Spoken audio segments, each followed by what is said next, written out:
In 5, 4, 3, 2, and 1. And welcome, lucky listeners, to this episode of the Real Leaders Podcast. I am your host, Kevin Edwards, here today to talk about how nuns inspired them to bake social responsibility into their cookie company are the co-founders of Nunbelievable, Kuda Biza and Brian Janesco. Gentlemen, thanks for being with us today. Pleasure. Hey, how are you? Doing great, doing great. So this term social responsibility embodies social entrepreneurship. And now social entrepreneurship, gentlemen, is a fairly new term for a lot of our audience listening to this as well. So the first question I have for you, Kuda and Brian, is when did you gain the knack for social entrepreneurship? Well, for me, I gained the knack for social entrepreneurship on my journey from coming from Zimbabwe, coming to America. So I didn't really have the privilege to come from a wealthy family that could have afforded an American education. So the only way I could come to America was via scholarship.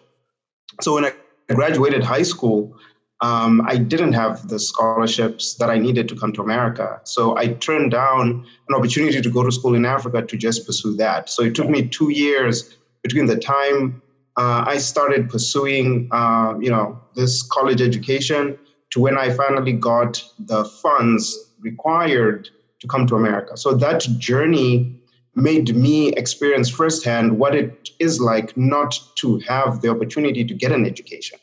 So when I came to college in America, I was always asking myself, what can I do for the millions of people that I had seen in Africa that didn't have access to an education? So I started a clothing line while I was still in college that had a social mission. And the whole premise was we would donate 20% of our profits to send children in Africa to school because public education in Africa, unfortunately, is not free. So for you to go to primary school and elementary school in Zimbabwe, where I'm from, you have to pay. And if you're a family that's living on $2 a day, you can't afford to send your kids to school. So through that business in college, we're able to sell enough to send, more than 100 children to school through our scholarship program. So that was kind of like my entry point into social entrepreneurship. And that experience and meeting the children that we sent to school for the first time in 2015 was life-changing. And ever since, I was addicted.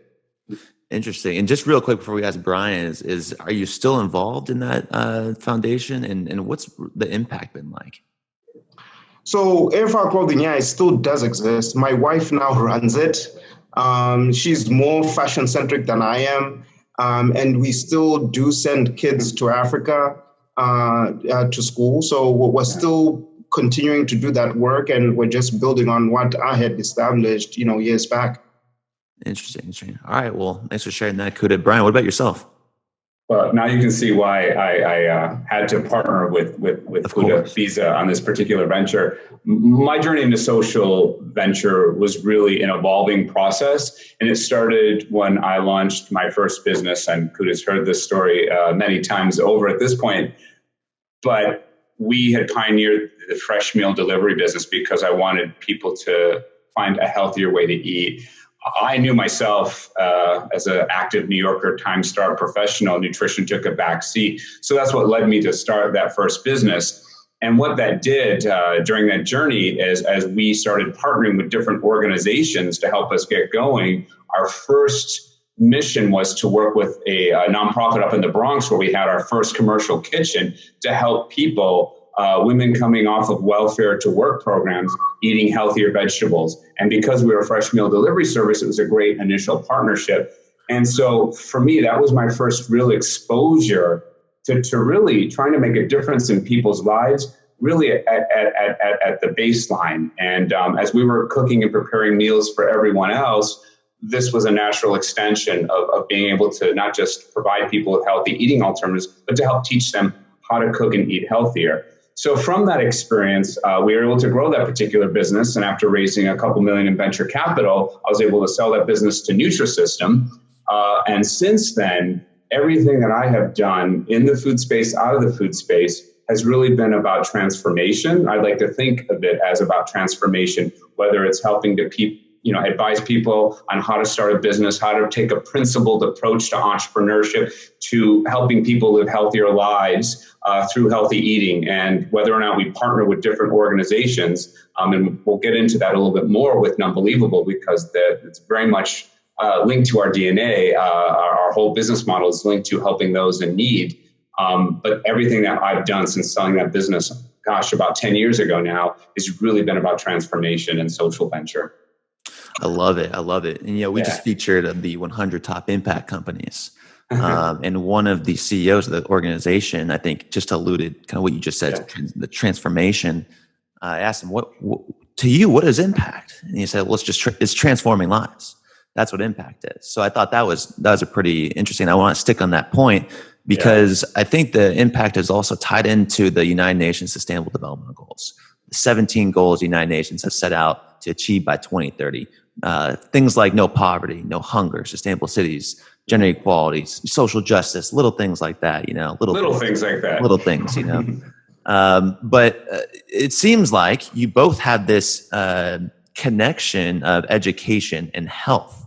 So I like to think that all the goals are kind of intertwined. If you can feed people in marginal communities healthy food, their education is going to improve. You're going to feed, give people clothes, their confidence is going to go up. There's all these different things that are interconnected. So to you, Kuda, what does impact mean, and what have you learned about the interconnectedness of all these goals?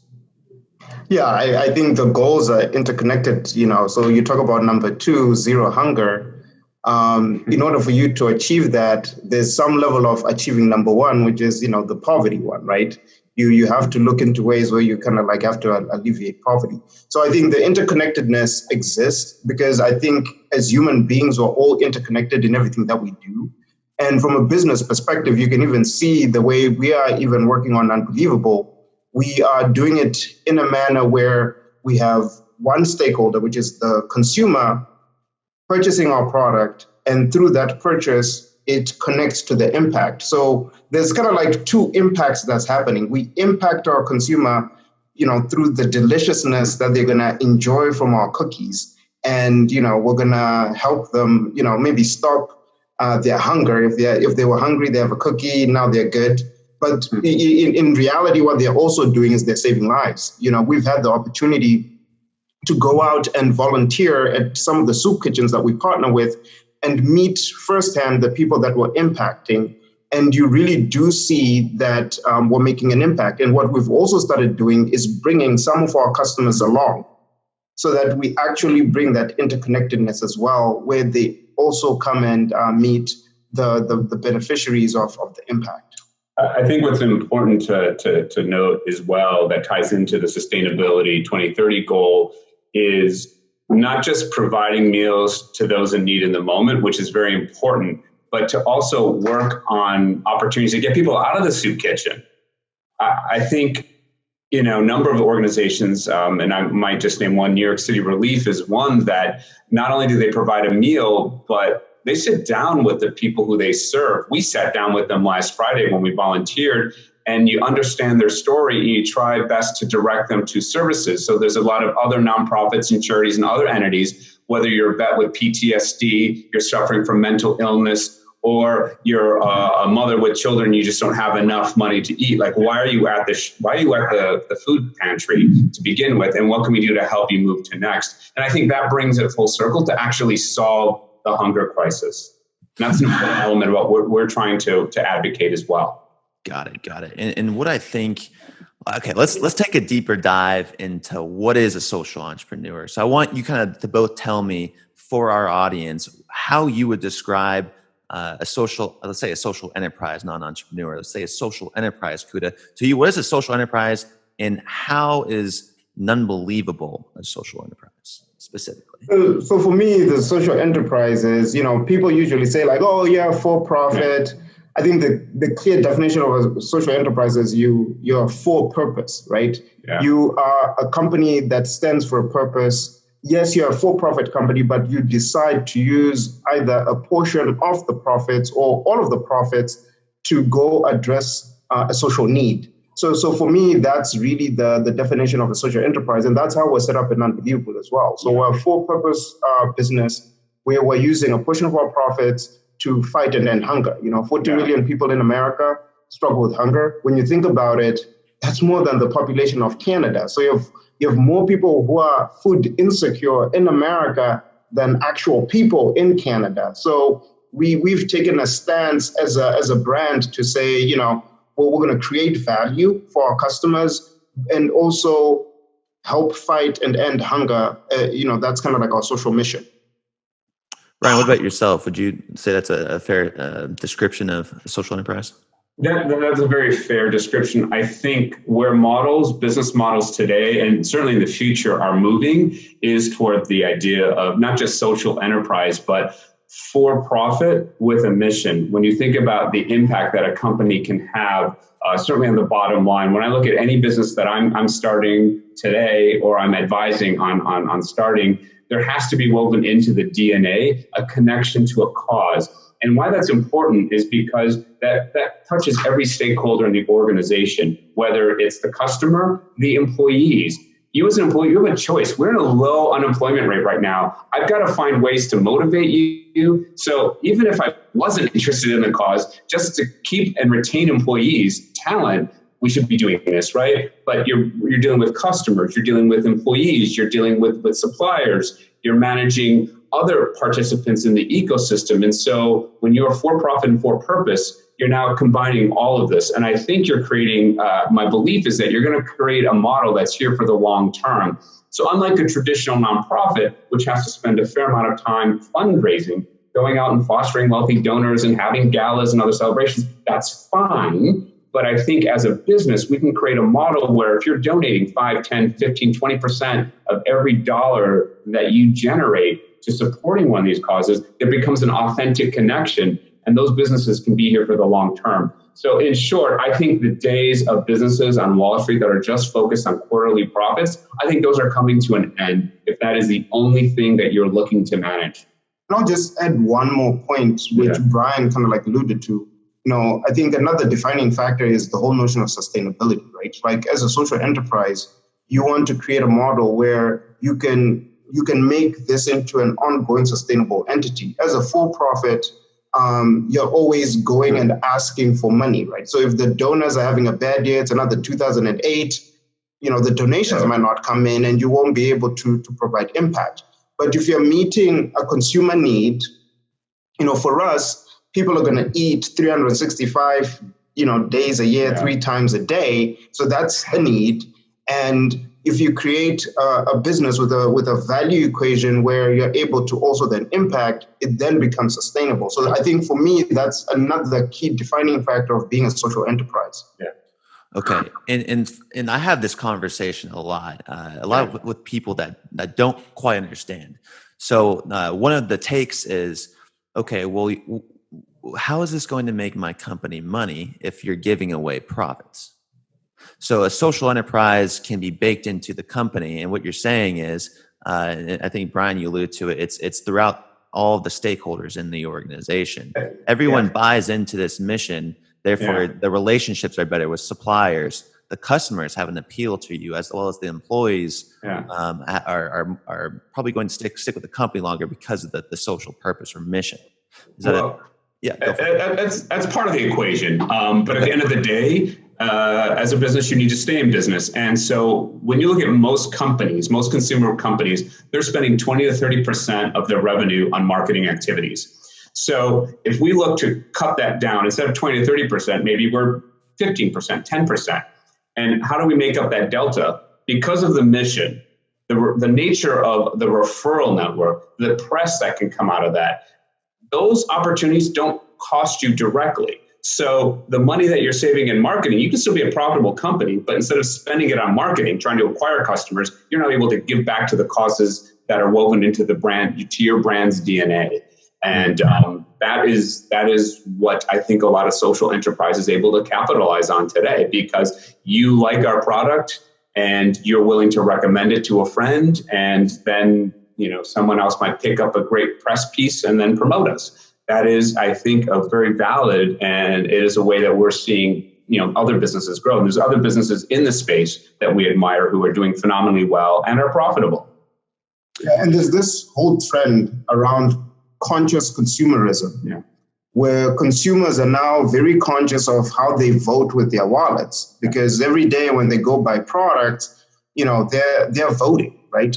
So a lot of consumers nowadays are really willing to even pay a premium for a brand that is a social mission. So with other regular businesses, maybe their way to really win share is by, being discounted in price. For us, you can maintain, your premium price because you have that social mission. So you can make the economics work that way. And there's been studies, by organizations like Pledgelink that have actually shown that brand loyalty is actually high for brands that have a social mission, because people feel that they're part of something much bigger than just a transactional relationship. We've experienced it in our, short lifetime when we've gone with customers, like I said earlier, to the soup kitchens. They are willing to spend their time to come and spend the day with us because they feel that they are part of a bigger movement.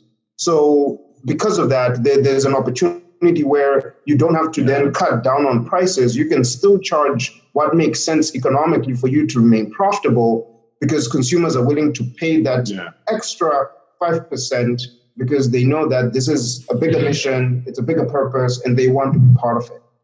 And I'll also add that it's because of the premium nature, and I think even about Nunbelievable, we use high quality, clean ingredients, non-GMO. So we do have a premium product in and of itself. And so when you play in this world, you have a little more latitude, as opposed to an Oreo cookie or a more traditional cookie, which, as Kuda alluded to, it's almost a race to the bottom because you're a low-cost provider. And every penny, everything that you on your supply chain, it's not a winning proposition. It's very difficult to be a brand of consequence, I think, when it's a race to the bottom.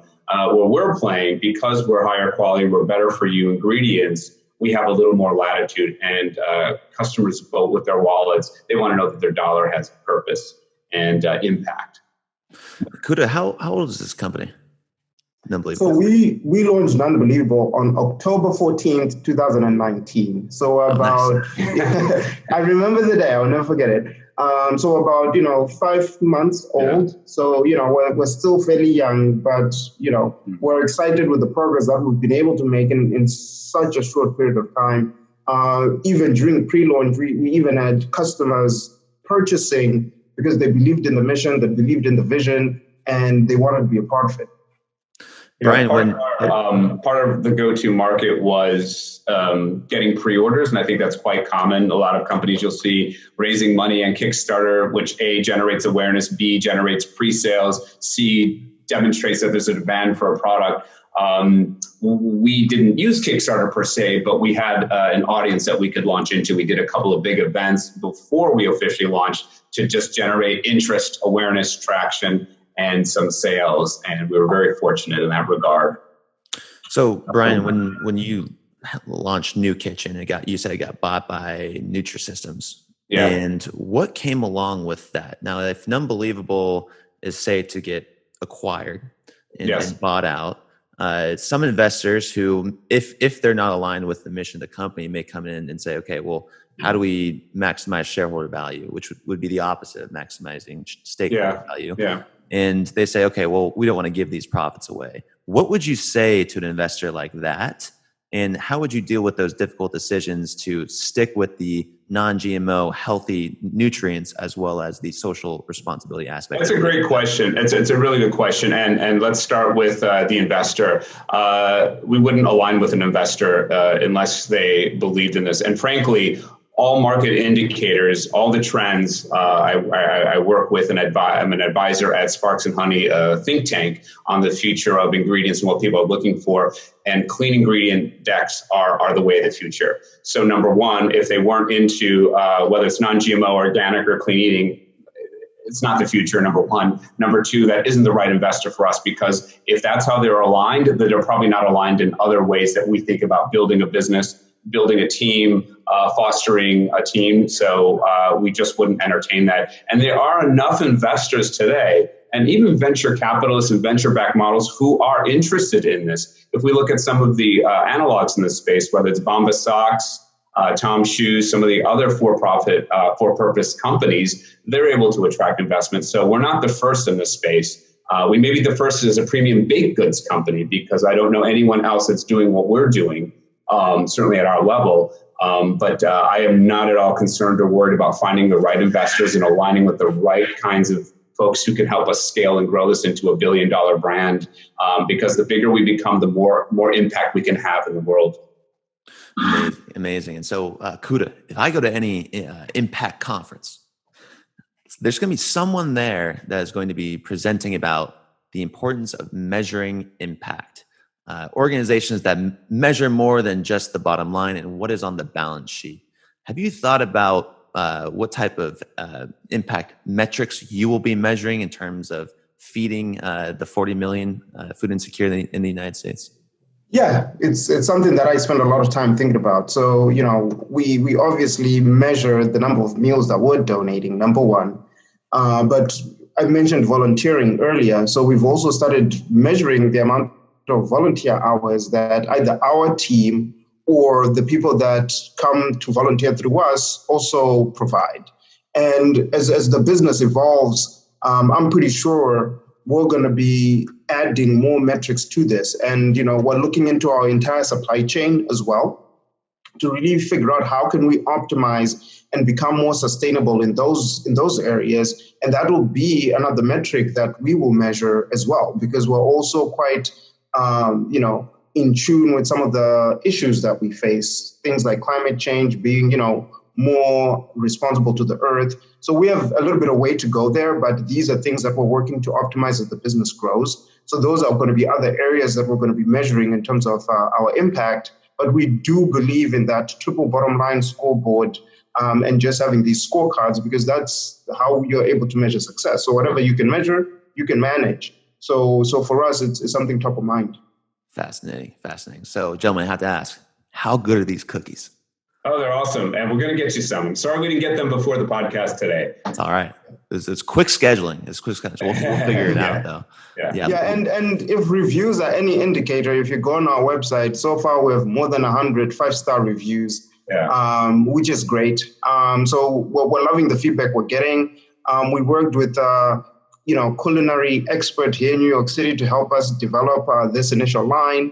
We're also working on another line that's going to be launching pretty soon. But all the feedback so far has been that the cookies are delicious. They love them. People are buying them for themselves as gifts, and it's been amazing. They're the best part. They fit into the palm of your hand. So it's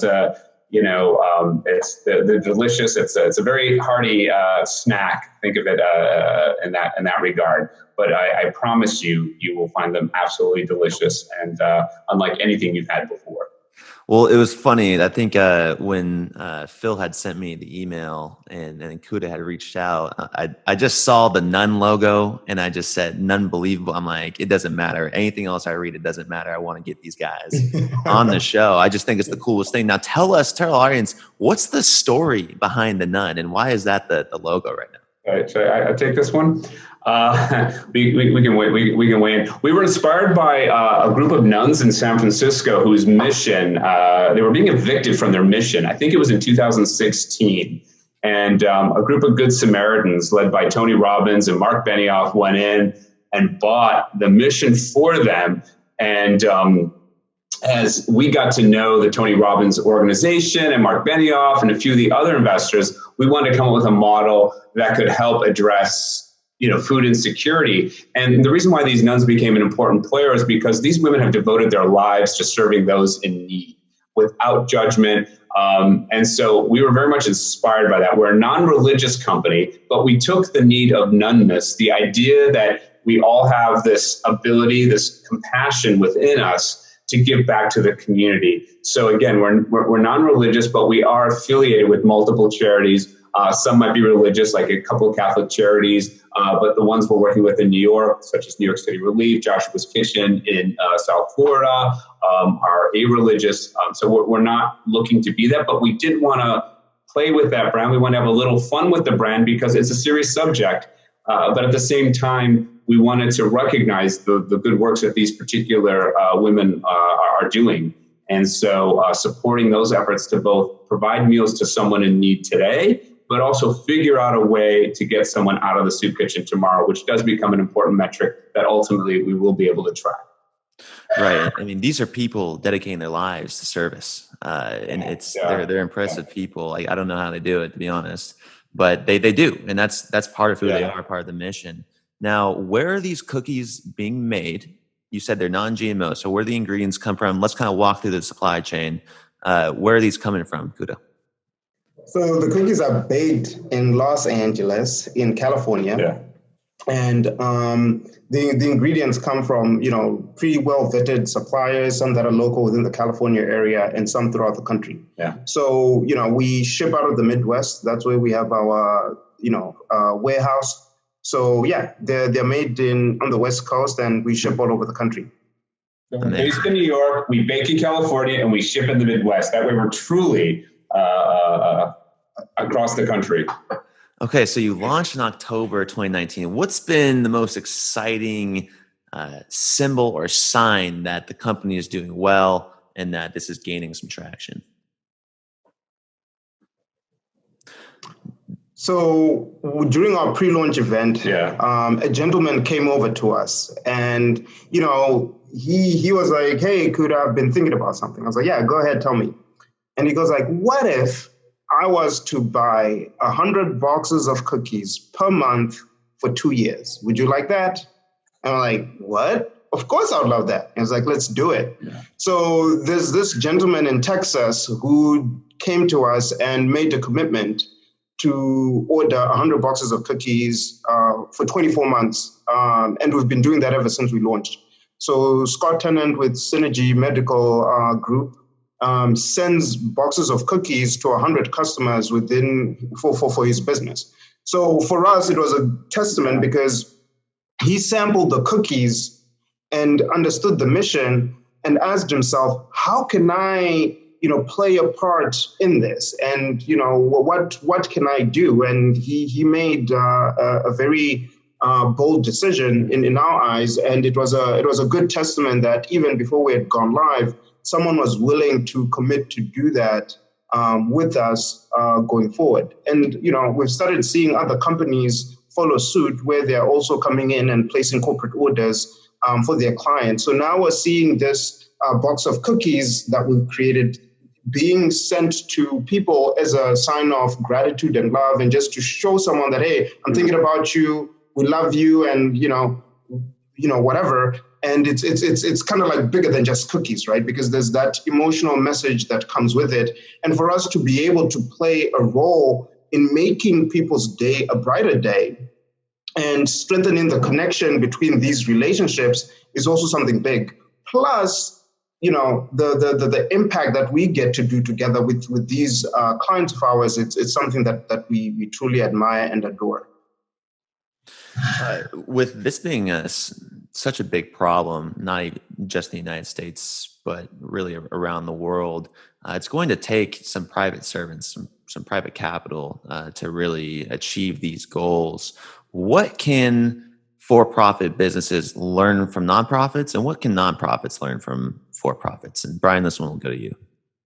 Yeah, well, for-profits, I'll start with that one. I think what they have, the advantage there is that they already have a sustainable business model in theory that's generating profit. They've got the infrastructure set up so that you have revenues, expenses, and then you have some degree of profitability that varies. And so I think with that structure set up, fundamentally you're there. But what needs to happen dovetails a little bit into what I said earlier about embedding in your DNA within the ecosystem, starting with your employees, aligning around missions that are a mission that's important to your particular business, whether it's food, fighting hunger, addressing some other impact, mental wellness, health. There's an impact, whether it's a nonprofit impact or not, but there's a way we can treat the employees so that they feel a part of the solution, and that every day when they come to work, they're motivated, they're inspired, to do better. And then, of course, that translates to better interactions with the customers, who then in turn are happier to engage with your brand. And then that translates to other areas of the ecosystem. So I think the transition, the infrastructure set up in a for-profit, but I think you need to embed the nonprofit ethos. I mean, when you think about, I work for a nonprofit, we switch to that for a moment. What that typically means is I'm either donating my time or I'm not making much, but I'm doing it because I love it so very much. And that's the ethos that you want to bring into a for-profit company. But let's also now go back to the nonprofit. Why do you have to starve or not take a salary or take a substandard salary to do the things that you love and to help solve a world problem, right? There's lessons we can learn from both. So applying some of the for-profit rigor and principles to a nonprofit, I think would greatly enhance many of the nonprofits, if not all the nonprofits that are out there. Instead of getting in the mindset of a lack, let's get into the mindset of abundance. And through that mindset, let's figure out what is our top line, what are the expenses, and let's put together a budget and bring in some of those principles that for-profit businesses leverage. So you've got the ethos already, you bring in the principles, and I think it just over a period of time, you can then operate in a way that you can be sustainable and actually throw off something at the end of the day that can help, in a nonprofit case, fund a rainy day fund so that you can continue through those downturns. As you know, the economy is cyclical, and we've been in a 12-year cycle right now, which has been phenomenal. But at some point, winter will come and there will be a downturn. So what are we doing to help prepare for that? Another conversation for another time, which I'm perfectly happy to talk about. But these are all things that I think are really important for nonprofits and then, for-profits as well. Yeah, Kuda, just to go off what Brian said, the unemployment rate is very low right now. However, I think the stat the other day was 80% of people are actively interested in other jobs or looking at other jobs. When Brian's mentioning purpose-filled work and being motivated and engaged, how has that worked for you? Maybe explain your journey as a social entrepreneurship and how does this social engagement, this purpose, drives you every morning? So I've been, privileged enough to be on both sides of the coin. So when I graduated, I actually went into corporate America, worked in a big Fortune 500 company, worked on initiatives, even with Brian, where we created, multi-million-dollar businesses, ran fairly large operations. And, we were successful, publicly traded company and things like that. But for me, one piece that I was missing, which I was kind of experiencing in my 5 to 9, right, in my job outside work, was the fulfillment. We were creating a lot of shareholder value and we were doing all these things, but I wasn't really feeling as if I'm making a difference. And I actually quit a very lucrative corporate position to start Nunbelievable because I wanted to be part of something that made a difference, something that I felt I was making an impact. So for me, mastering the art of fulfillment is something really big because to be successful, you can be successful, but you can be successful and you're also depressed. So you need to then have that balance where you're both successful and fulfilled, and being in a business that actually makes a difference and I can see the difference beyond just the numbers and the profits is something that has really balanced me personally. And I think for people out there who are kind of going through this, I think you need to ask yourself that question, what's your purpose and, what is it, you feel is your calling, and then go pursue it.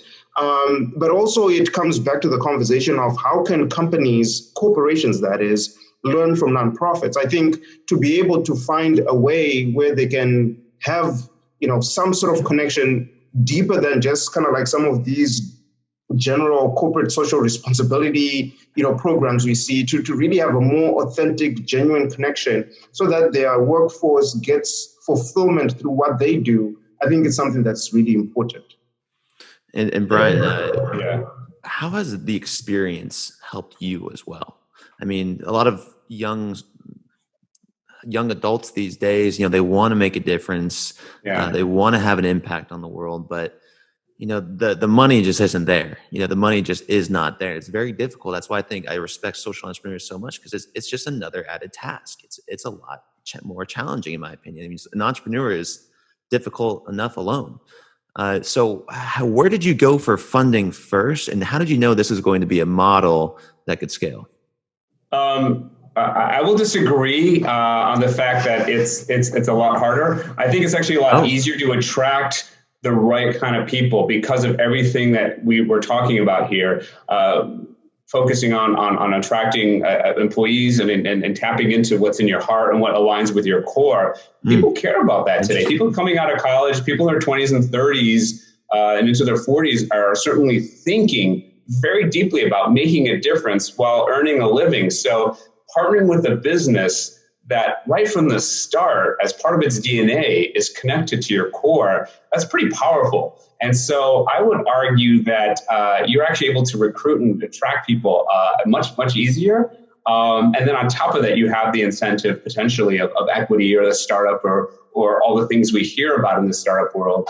Despite the massive failure rate, it still attracts a lot of people, and I'm hooked on it myself. But the idea of you can attract talent, number one. In terms of investors, a lot of investors are very savvy. Going back to what I said earlier, the corporation of tomorrow that we're touching on today is really for profit, for purpose, because that is the only way you're going to attract and retain talent in corporations.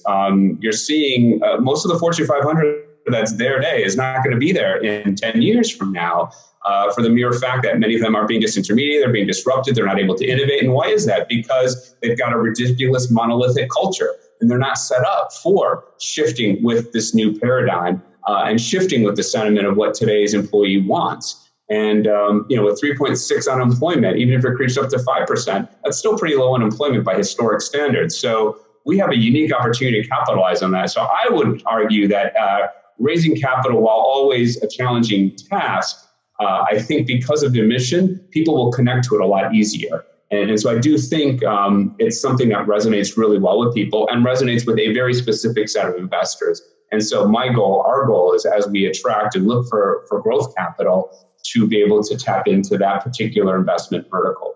Does that make sense? Yeah, absolutely. Totally. I'm glad you said that. It's inspiring to hear that you felt, especially from being in both sides, that you feel the social entrepreneurship has been a little bit easier than entrepreneurship. The reason I say that is because, usually you have to have a premium product, margins are lower, there's not as many impact investors out there, and a lot of people get shied away from giving away profits. So like attracting that capital and making money to sustain that impact is what I think is a lot more difficult as an entrepreneur versus just making the basic, cookie.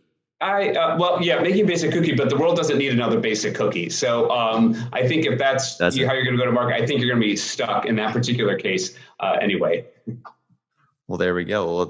Let's hope more nuns can keep serving out there. More people can get fed. I really like that a lot. So, Kuda. Brian mentioned something about culture and that organizations are going to have to change their cultures. We know culture eats numbers for breakfast. What is leadership's role in an organization? Well, leadership's role is really to facilitate the creation of the culture. It's something that I feel it's co-created with you, your team members, and sometimes even your customers as well. So as a leader, your role is just to facilitate that discussion and just make sure that you bring all the stakeholders together and co-create that culture. It's not something where leaders should try to dictate down what the culture should be, because then you're trying to shove something down people's throats. I think you just need to facilitate and create a conducive environment to make sure that the culture is created. And, you can also set parameters to also just make sure that, there's freedom within those boundaries and just make sure that it's in alignment with the vision. Because sometimes if you just say like, hey, go at it, it might actually then hurt you. So you're just supposed to be kind of like a guide and empower the team to create the culture for the company, so that everybody, when they wake up in the morning, look themselves in the mirror, getting ready to go to work, they're coming to a place where they love and they know that they've played a role in creating that atmosphere. And Brian, how has your leadership developed, since the startup to now? And what's kind of your your mindset when you go in with a new organization like this? Yeah, it's a great question. I'll try to give a brief answer here because I do have a lot to say on this. Mindset is everything. And I do think leadership does start with you. You set the example at the top, but at the same time, you allow sort of a bottoms-up approach to seeing how your teams and what it is that they want. Forcing things top down doesn't particularly work. But what I've learned in the last before I was an entrepreneur, I spent a few years in Wall Street. And so I had some experience in corporate America leading up to that. But as an entrepreneur is where I had the most freedom, and freedom not just to create a product and all those great things that come along with being an entrepreneur, but to really help create a culture. But it took a lot of time. I didn't have in my toolkit, if you will, certainly from the first venture to the subsequent ones that I've been working on, a specific roadmap. But what I've learned is that you have to empower employees to be able to make decisions so that if they're going to be accountable, they also have the responsibility and they have the tools that they need to be successful. I also believe, number two, in coaching, mentoring, providing guidance, one-on-one guidance, helping them recognize their potential. I understand that people may not work here for the rest of their life, and that's okay. What I would love to see is while you're here, you be the best you can be, you learn, you contribute, you create value, you create more value than you take. That's a fundamental philosophy that I have. I always want to create more value for you than I take. But at the same time, I also want to help prepare you for a path for the future as well, whether that's here or somewhere else. Number three, I want us to be able to work hard and actually influence and do things that show impact, whether it's the bottom line, donating to one of our partners that we're working with. But I think, demonstrating an impact, it also shows people that we're making a difference. So I think that kind of brings it full circle, empowering people to be the best they can, providing mentorship and guidance, and then, helping showcase the influence that you can have both in the organization and outside of the organization. Beautifully put. Well, do I even need to ask the question now? I'll just throw this one out there. What is your definition of a real leader? We just heard from some from Brian. Brian, I don't know if you need to answer that question anymore. That was great. Oh, I will have something to add, but Kuda, you go first. Kuda, what's your definition? He's a wise man here. So for me, I think the litmus test of a real leader is their ability to create other leaders. Because if you're a leader and you have so many followers, I don't think you're really a leader. I think, the mark of a real leader is someone who can take something that's rough, help mold it, polish it, and, turn it into a diamond. So your ability to create other leaders, I think, to me, is the definition of a real leader. Amongst all the other qualities that you need to have in order to be a leader, I think that is the one defining piece that you are a real leader. Yeah, I know I answered it mostly, but I really live by the mantra, be the change that you want to see in the world, from Gandhi. And I think today more than ever, that particular mantra makes a lot of sense, especially in today's political theater, where intimidation, fear, bullying are sort of dominating. Gandhi's ethos was, inspiring, motivating, and taking action guided by love. And I think if we apply those principles, there's enough of us out there that have this higher level of consciousness, this thinking. We can make a difference. Even what you're doing with real leaders, this is all part of that shift, if you will, because we as leaders have an opportunity to make a difference, to make our voices heard, and to use our platform to influence the world and make and affect real change. So, Kuda, Brian just said, "Be the change you want to see." And how can people make a difference? How do they find these cookies? Where do they go? Yeah, well, they can find the cookies on our website, nunbelievable.com. We are also on Amazon, so they can also go on Amazon and just search Nunbelievable and they'll find us. And pretty soon we're going to be in a retail store near you. So they should always be looking in the shelves and pretty soon we'll be there. But so far, going to nunbelievable.com, you get the cookies, we'll ship them right to your doorstep and you will have a delicious experience once you open one up and put it in your mouth.